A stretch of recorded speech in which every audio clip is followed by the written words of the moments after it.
Good evening, everyone. Okay, so we are on week 9, market structure. We'll be discussing perfect competition. We'll be discussing monopoly markets. Yes, we can hear you. What do you say? Yes, we can hear you. We can hear you. Oh, okay, thank you.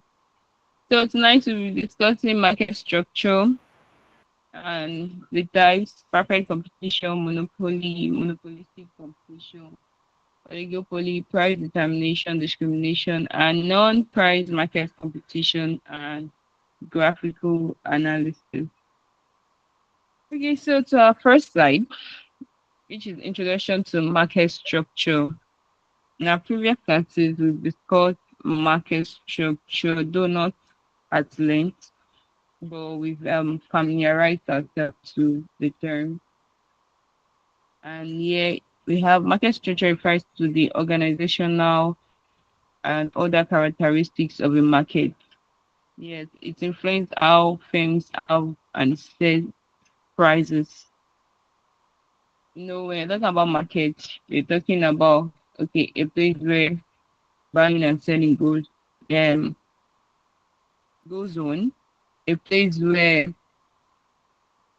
demand is sorry, a place where services are offered, a place where goods are purchased.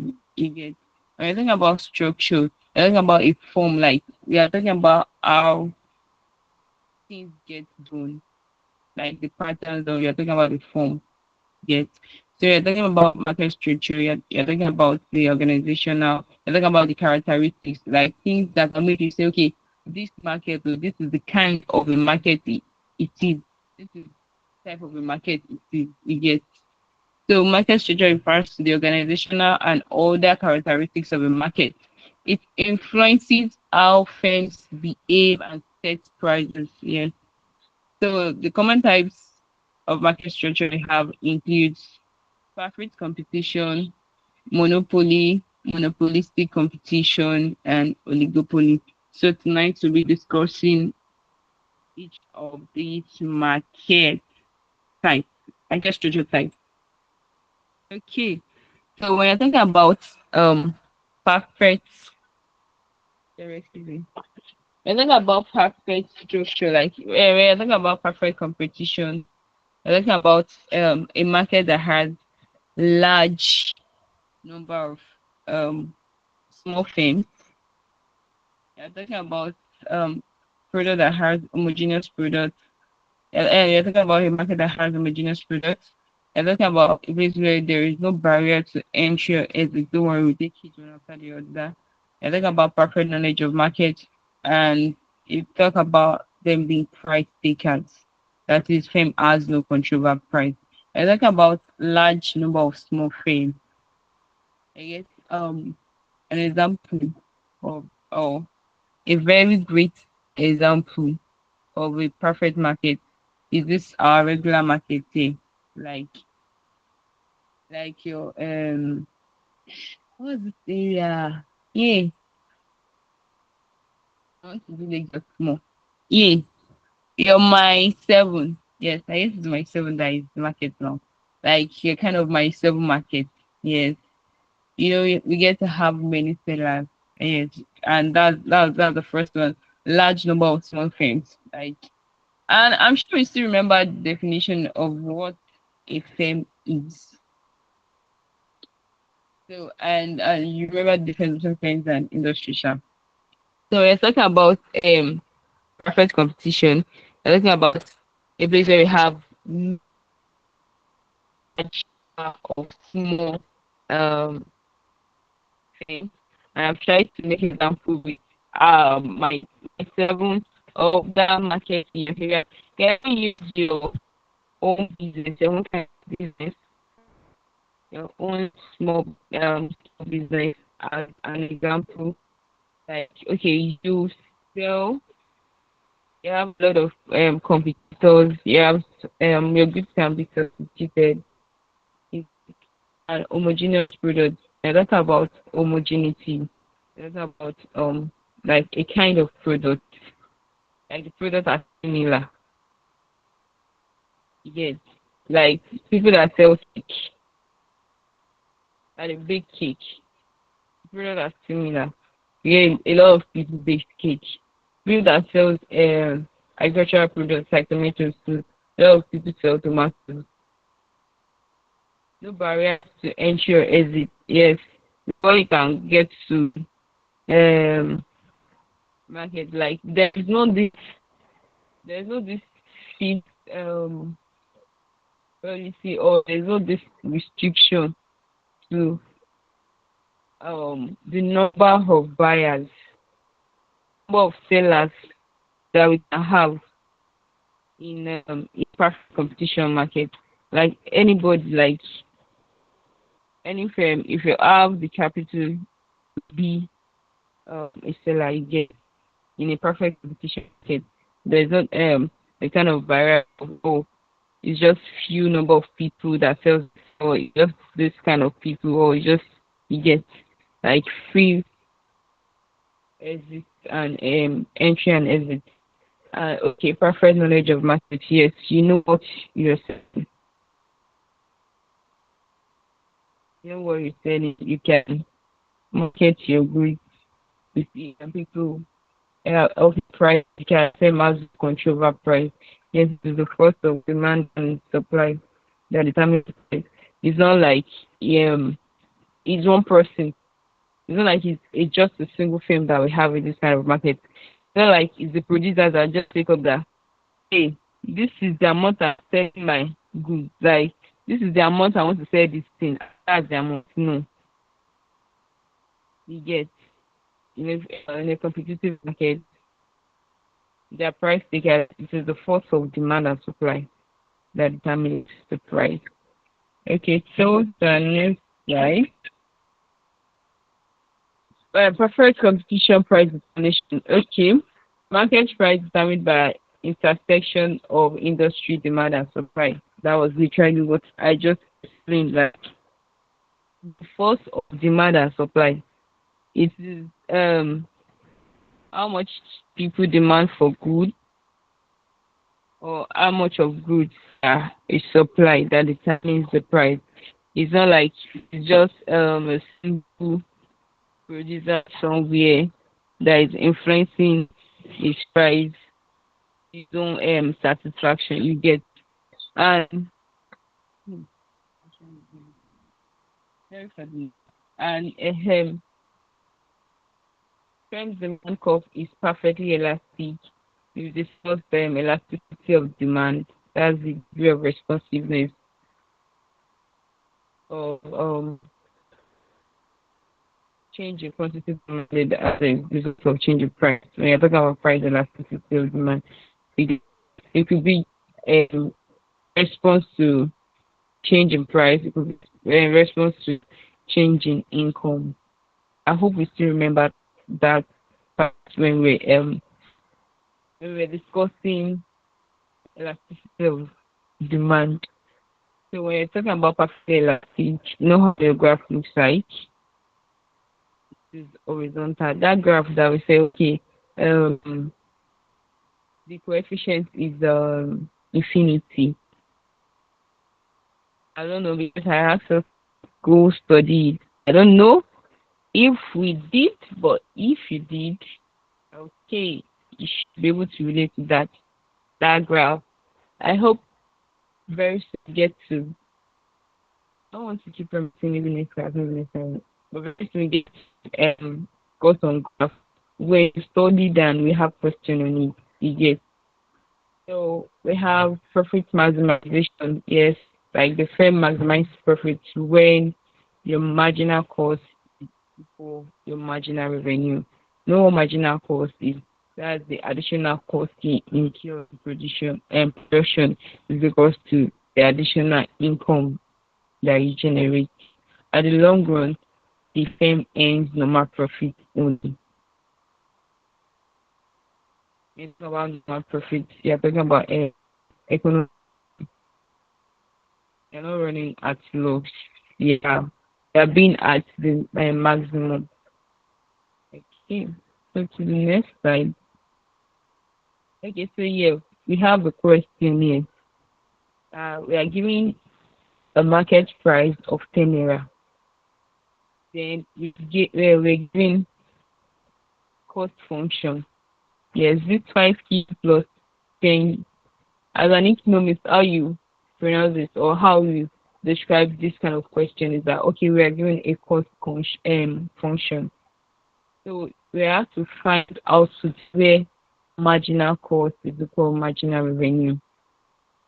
What what is the marginal cost is equal to the cube.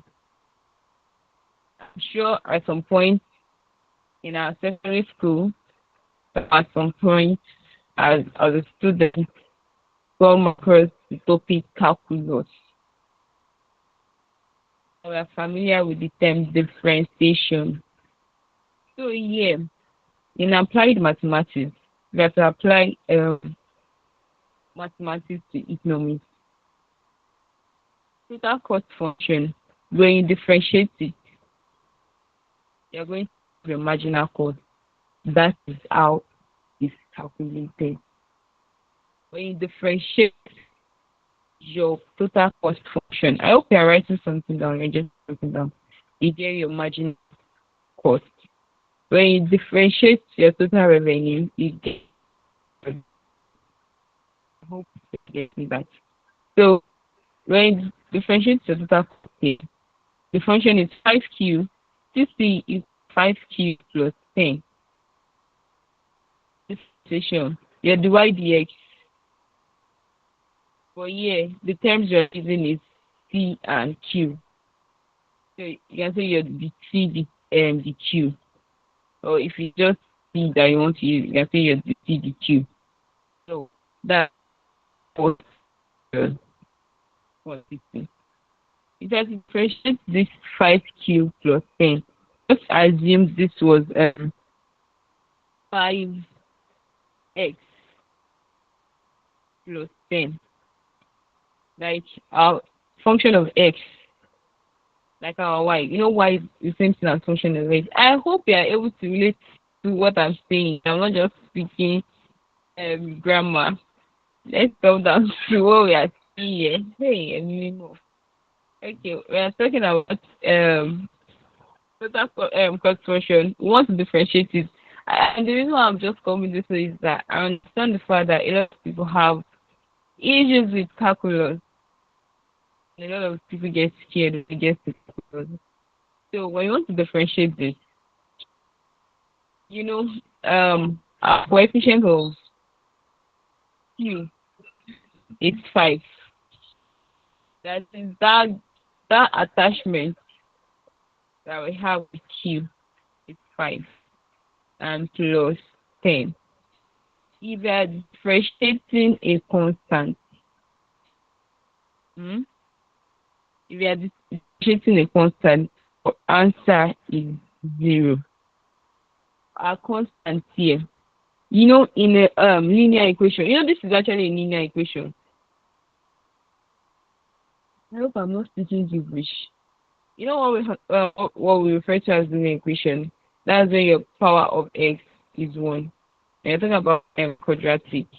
You need to be familiar with all these terms, so because if you have been keeping your mathematics class, yes, this is a core. You should go back and reconcile with your mathematics teacher and be friends. Okay, so this is actually this cost function is a linear equation. It's a linear function rather. So if I have to differentiate a constant, our constant is 0. And in this 10 is our constant. So if we are differentiating 5q, how do we differentiate? That's why they got this dtc over dq. I hope you're writing it down. How they got dtc over dq to the 5 is that your q has a power of 1.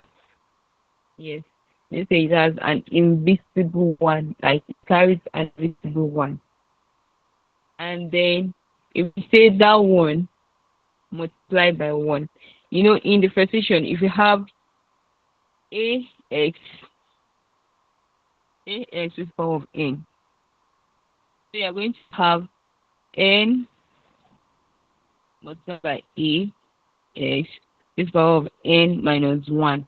Then you now have n ax with power n minus one. I'm sure you should be familiar with that one. You should have seen that one in your mathematics textbook or somewhere. So now we have 5q, and now you say there's an invisible power of 1 on the q. You say 1 multiplied by 5, you get 5, and then you write your q down, and 1 minus 1. Because for whatever power it is, if it's a quadratic function, you subtract 1 if you are differentiating. So it's 5q. Then 4 multiplied by q give us 5q. Then 1 minus 1 will give you 0. Yes, 1 minus 1 is 0. So and you know that this is anything raised to the power of 0, you get 1. I hope you get that. Now your 5q, like your 5 multiplied by q, the power of 0. Then your q is power of 0 is 1. So 5 multiplied by 1 is 5. That's how they got 5 here as the answer. And since our MR in perfect competition market, because our graph is perfectly elastic now, like our price is just constant. So our MR, like our price is just there because you enjoy your demand curve, like enjoy your equilibrium curve. That's the equilibrium graph.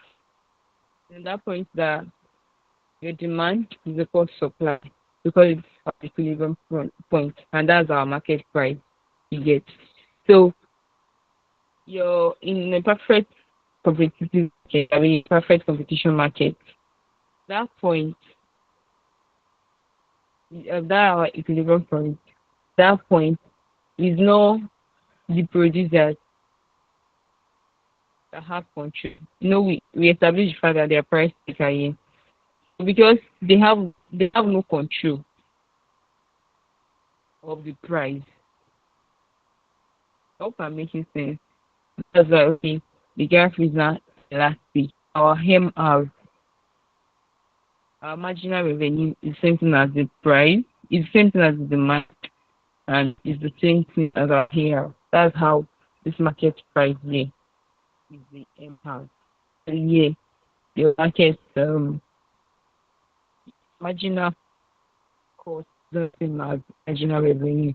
And that is why it is advised that okay, this is not possible.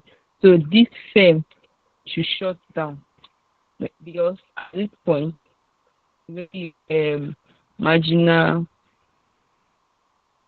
cost is equal to your marginal revenue. So at this point too, you should shut down or you should reassess your cost structure. You should reassess your management. You should reassess how you get your activities done. You should assess spending, your cost of production.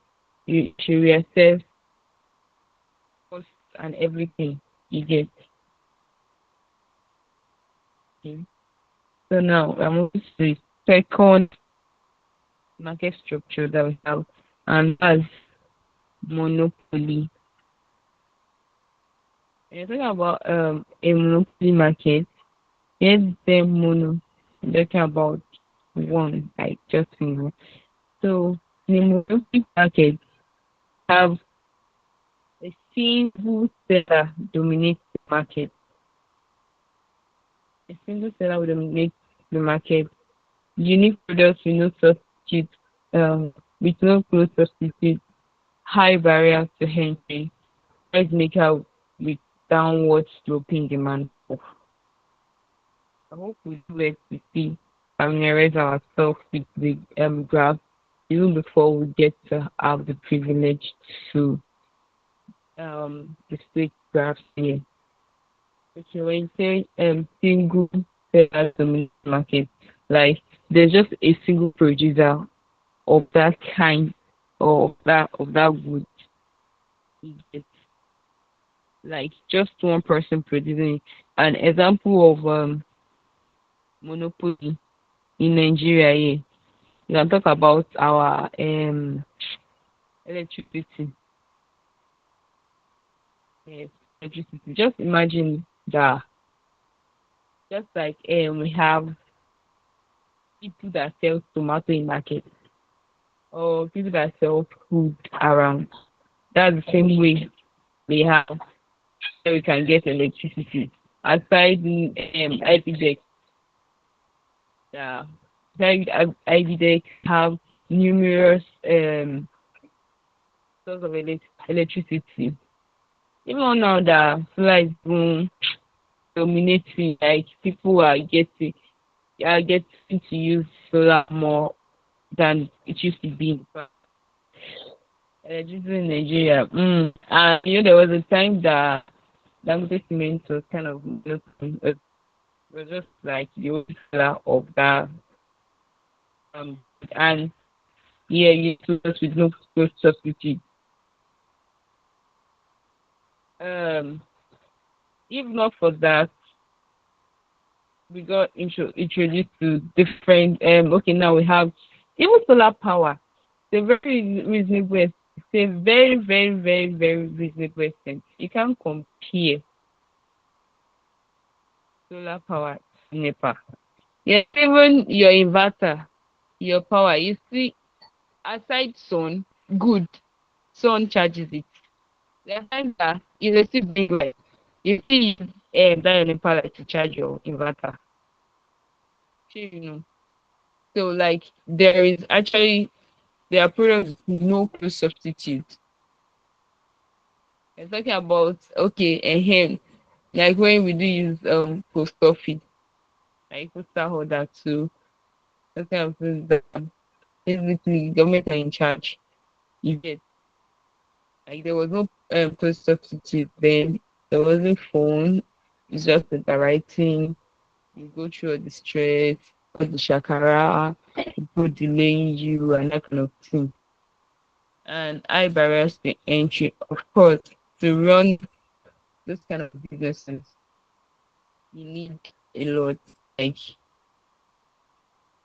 a lot of capital, and you have to come up with your own ideas. Price maker, yes, they are the one that determine the price, the amount they're selling their things. The monopoly market, if it's a fair amount. Okay, this is the amount I want to sell this. Because you know that you don't have option. You can't go somewhere else. If you go, you still come back. You get like if you like say okay, I'm not going to get you don't want NEPA light. Eh, there are people that actually do that. Okay, we don't want NEPA light in their house and they use solar. Well, you spend a lot too. By the time you start calculating, well, sure, that's one close example that I feel I have around here that I can use. Downward sloping, you know what the demand curve looks like. That's literally what it looks like. So when you're talking about monopoly price and output, we discussed now last guys. In fact, in our previous classes, we've been discussing input and output. And when I say okay, when you talk about input, you're talking about the investment that you've made, like your cost of production, like factors of labors that you've put into production, and when you're talking about output, you're talking about the result. So even in monopoly, you get your maximum profits when your marginal cost is equal to your marginal revenue. Your additional cost is equal to additional revenue. Okay, price is set above marginal cost. Yes. It leads to deadweight loss and inefficient resources allocation. There's just one firm, just one seller. No supply curve in monopoly.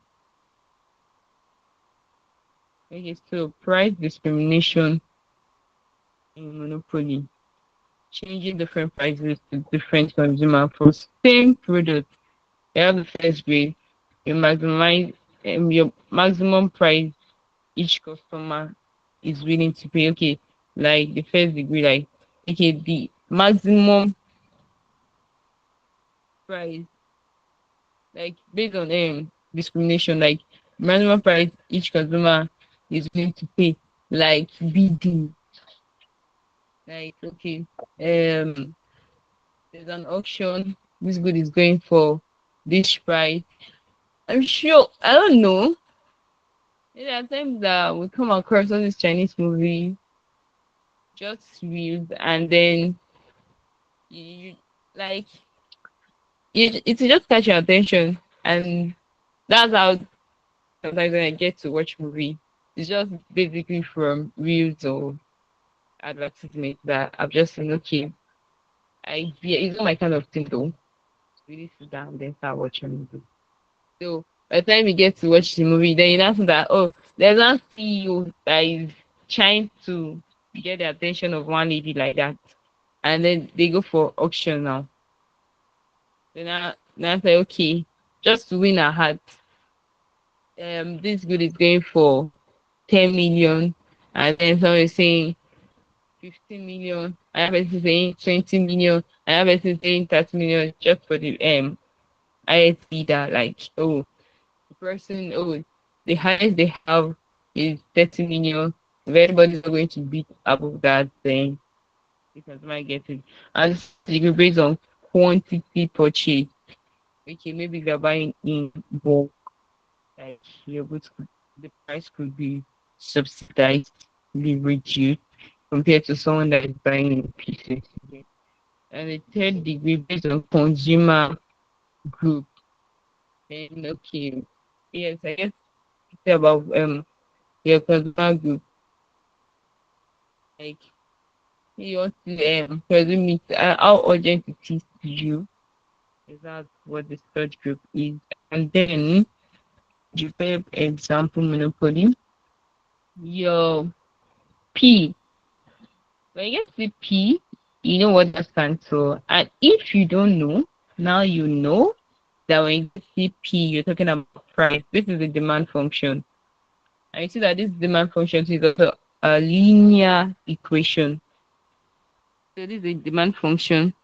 And then our price is equal to 100 minus QQ.